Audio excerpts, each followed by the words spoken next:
আশা করি তোমরা সবাই ভালো আছো। আজ আমরা আবার একটা নতুন অধ্যায় নিয়ে তোমাদের কাছে এসেছি। আমাদের এই ভিডিও চ্যানেল ডেমোক্রেটসের পক্ষ থেকে আজকে ক্লাস 12 এর সিলেবাস অনুযায়ী রাষ্ট্রপতির ক্ষমতা ও কার্যাবলী এই জায়গাটা নিয়ে আমি আজকে আলোচনা করব। আমাদের উচ্চ মাধ্যমিকের ক্লাস 12 এর সিলেবাসে যেটুকু আছে আমরা আজকে সেইটুকু নিয়ে আলোচনা করব। তাহলে আজকে আমাদের আলোচ্য বিষয়বস্তু হলো ভারতবর্ষের রাষ্ট্রপতির ক্ষমতা ও কার্যাবলী।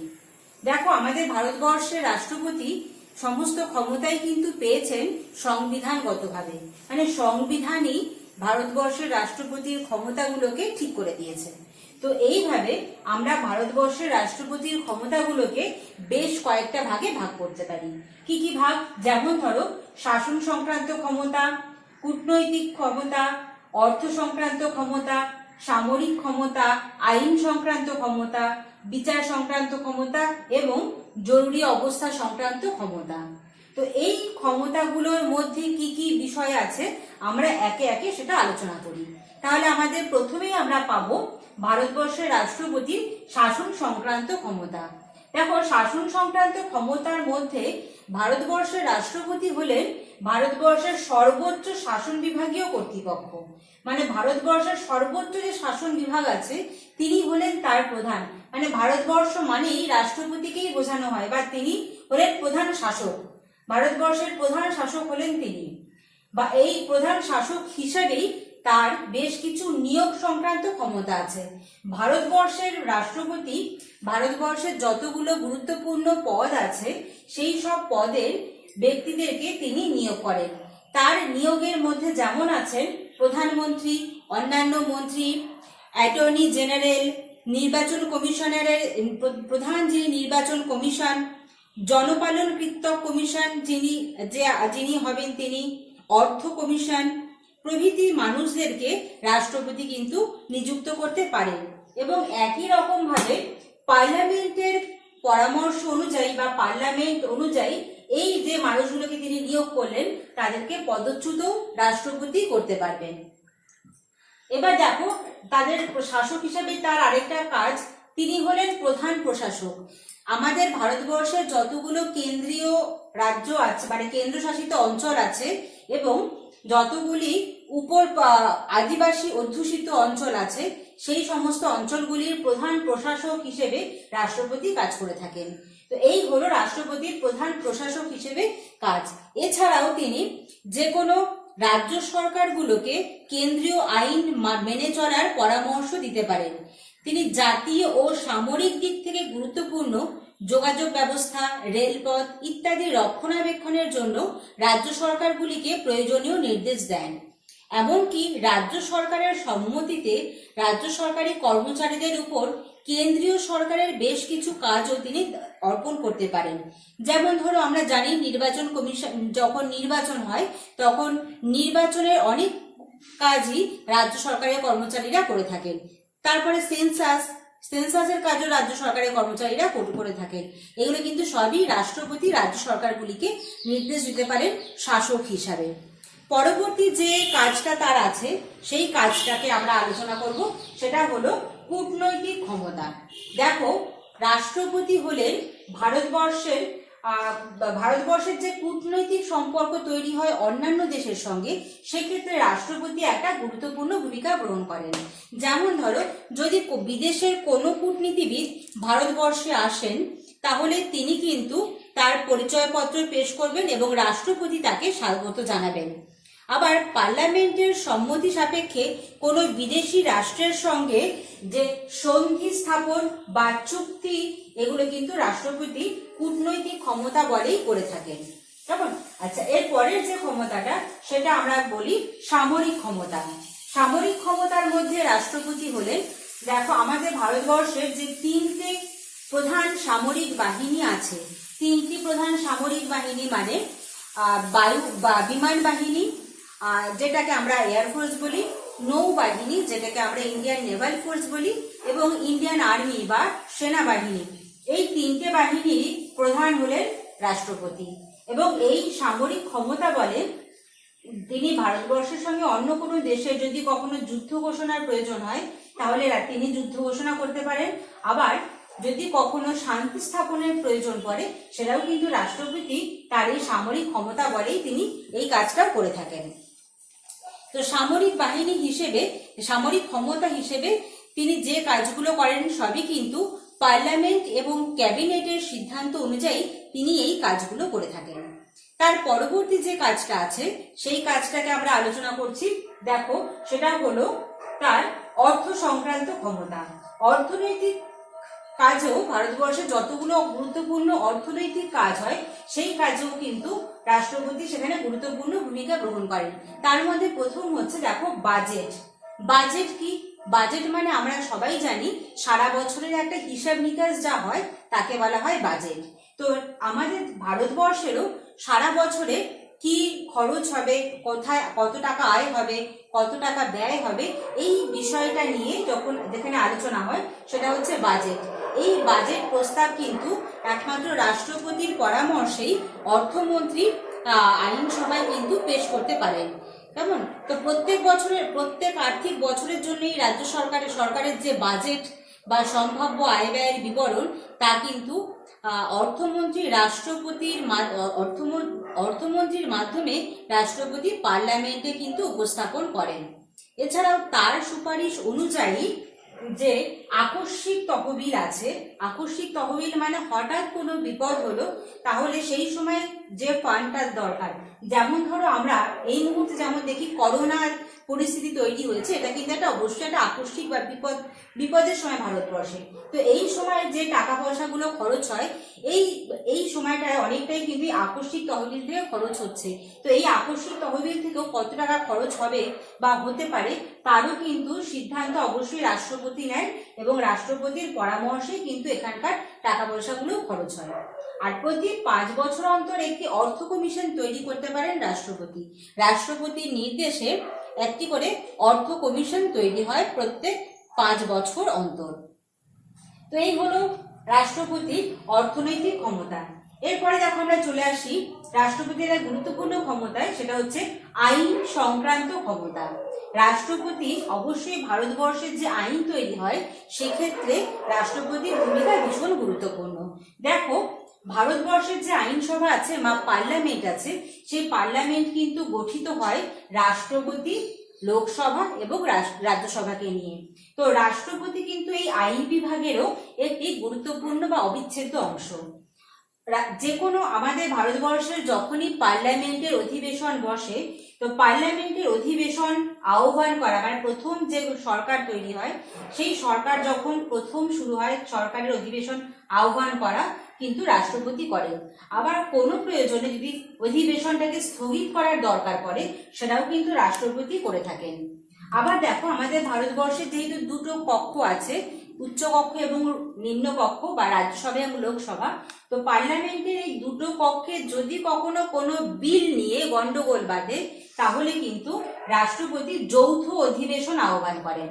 যৌথ অধিবেশন মানে হচ্ছে যখন কোনো অর্থ বিল ছাড়া কোনো সাধারণ বিল নিয়ে লোকসভা এবং রাজ্যসভার মধ্যে যখন কোনো সমস্যা তৈরি হয় বা মতবিরোধ তৈরি হয় সেই সময় রাষ্ট্রপতি যৌথ অধিবেশন আহ্বান করেন।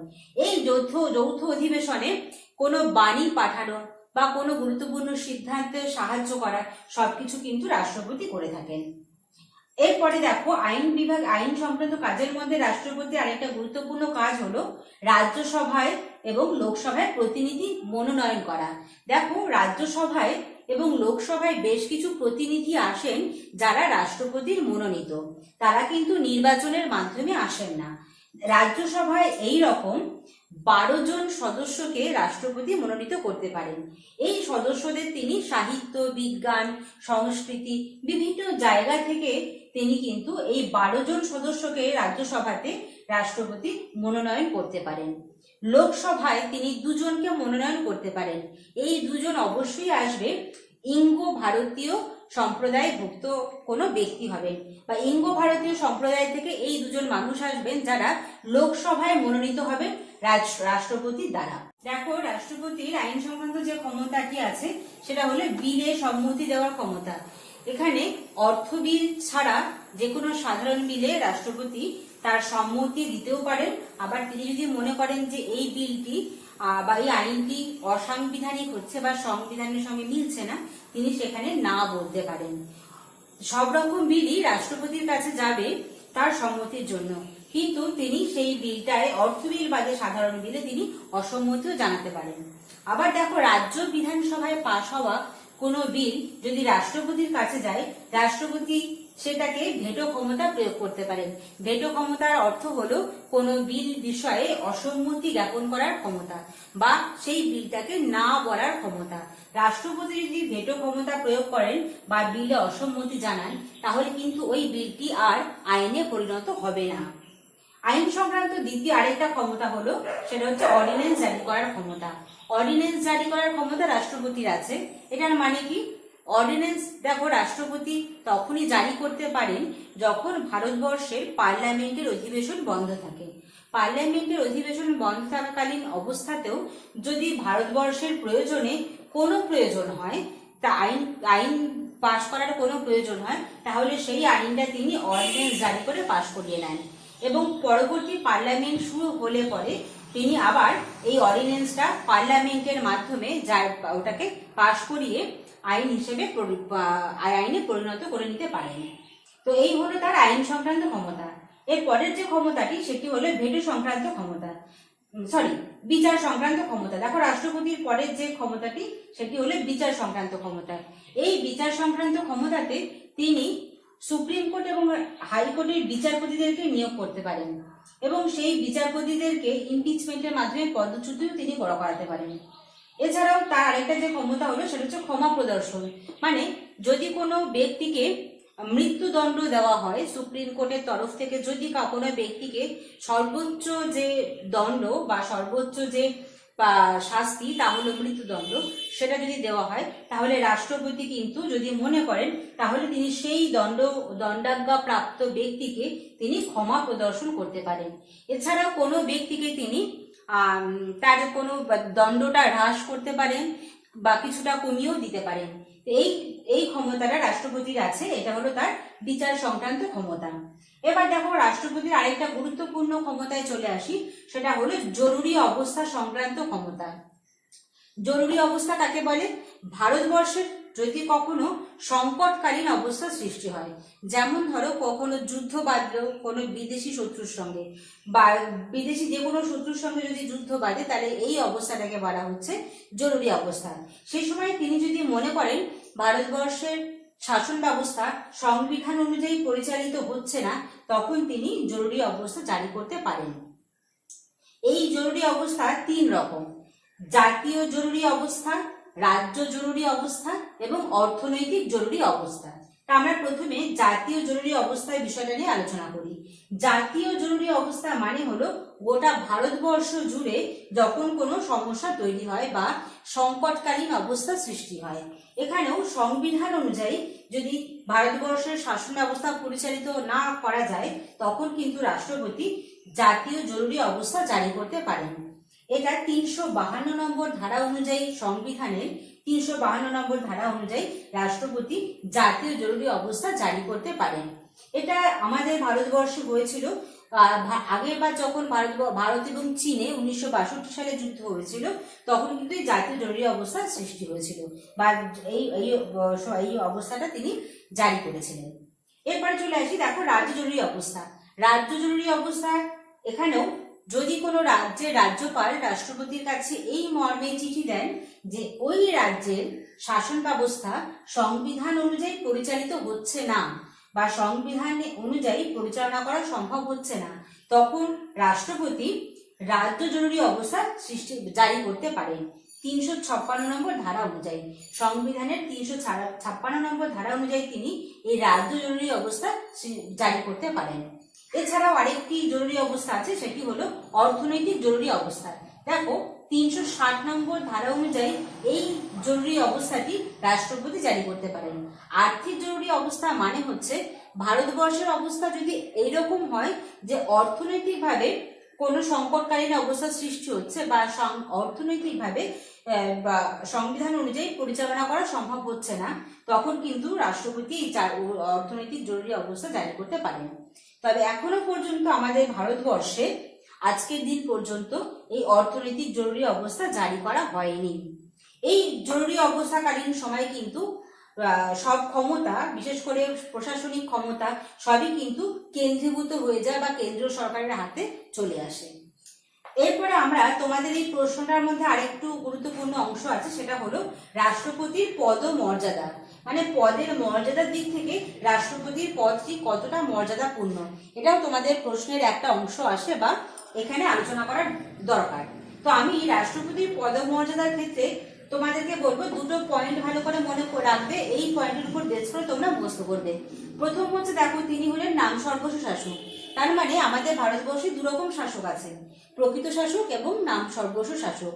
প্রকৃত শাসক প্রধানমন্ত্রী এবং নাম সর্বস্ব শাসক হলেন রাষ্ট্রপতি। তার মানে আমরা বুঝতেই পারছি রাষ্ট্রপতির নামে দেশটা পরিচালিত হয়, তিনি কিন্তু প্রকৃতপক্ষে সব ক্ষমতার অধিকারী নন বা কোনো গুরুত্বপূর্ণ সিদ্ধান্তই কিন্তু ভারতবর্ষে প্রধানমন্ত্রী নিয়ে থাকেন। তো এই ক্ষেত্রে নামে যেহেতু রাষ্ট্রপতি পরিচালিত হয় বা রাষ্ট্রপতির নামে যেহেতু ভারতবর্ষ পরিচালিত হয়, সেই জন্য রাষ্ট্রপতির পদের মর্যাদাটা কিন্তু অনেক ক্ষেত্রে ক্ষুণ্ণ হয়েছে। এরপরে দেখো ভারতবর্ষের রাষ্ট্রপতি কিভাবে নির্বাচিত হন, অবশ্যই পরোক্ষ নির্বাচন পদ্ধতি।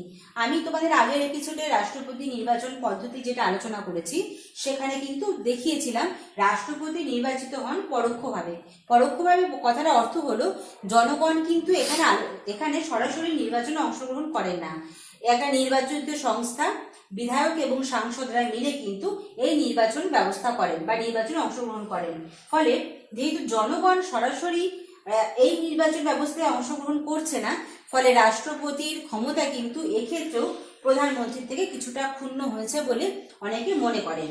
কিন্তু এসব সত্ত্বেও কিন্তু আমরা রাষ্ট্রপতির মর্যাদাটাকে কিন্তু ক্ষুণ্ণ করতে পারবো না, কারণ আমরা দেখবো এই যে যৌথ অধিবেশন, এখানে তিনি আহ্বান করেন যৌথ অধিবেশনটা। কোনো বিল তিনি সম্মতি না দিলে সেটা আইনে পরিণত হবে না। ভারতবর্ষের যত গুরুত্বপূর্ণ পদ সেখানে তিনি নিয়োগ করছেন, মানে প্রধানমন্ত্রীকেও রাষ্ট্রপতি নিয়োগ করেন, সুপ্রিম কোর্টের প্রধান বিচারপতিকেও রাষ্ট্রপতি নিয়োগ করেন। ফলে তার ক্ষমতাটাকে কিন্তু আমরা কোনোভাবেই গুরুত্বহীন বলতে পারবো না। ফলে পদমর্যাদার দিক থেকে কিন্তু রাষ্ট্রপতির ক্ষমতাটা যথেষ্ট গুরুত্বপূর্ণ। তো আমরা এইভাবে এই বিষয়টাকে নিয়ে আলোচনা করলাম। তো আজকে তোমাদের তাহলে যে বিষয়টা আলোচনা করে দিলাম, রাষ্ট্রপতির ক্ষমতা কার্যাবলী এবং পদমর্যাদা।